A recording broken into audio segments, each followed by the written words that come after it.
The Nyotrap Youth Council Central Body, led by the President and General Secretary, along with members from the Jaintia Hills District unit, embarked on a significant visit to Lapangap village, positioned on the border between Assam and Meghalaya. Their purpose to applaud the locals for the exceptional courage and resolute determination in safeguarding their land from encroachment by the Karbis of Assam. In a profound show of appreciation, the HYC members pledged unwavering support to the residents, vowing to stand with them in their battle against the prevailing dominance imposed by the Karbi community.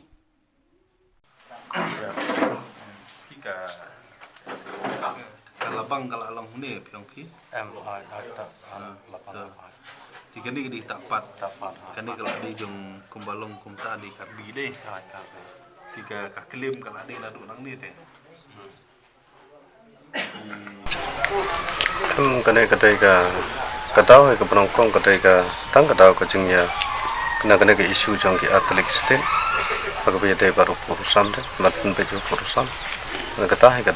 yo ina do nate na khanduli hado ne lapangap kulong keju ketang de jing kentur pursuda kene ke jingja kambat cuciar menon mar de kispa snem ya rep hangte omron to kono ke jingya kanat mo ndai dang menta usna amado menta kita da tharai la ta to sipnai tam em te nak muswa kini polis ki don swamo ni ki padon makiwan hadin ba de bcia kene ke jingjia mo em hadin badami kene ke jingya auri menswa dengan padon ya menta hi namar ba kadang don sibun ki jing jungi ko monong sung kham tam ka rep karya lej ot ya ba ta ka bha hi ba kene ki sipai kenang don swai yang ne ado banda da pani ot ba lu monong sung jang te ke jing to ba nak liang tu ni ki polis ki dan hakate kejing mentoi kalong kumta namar ba kini ki yarap ingi khamtam hakaban yada mo ingi kum kinong song ne mat ki yarap ro ingi khamtam hakaban yo lej ot yo kubas te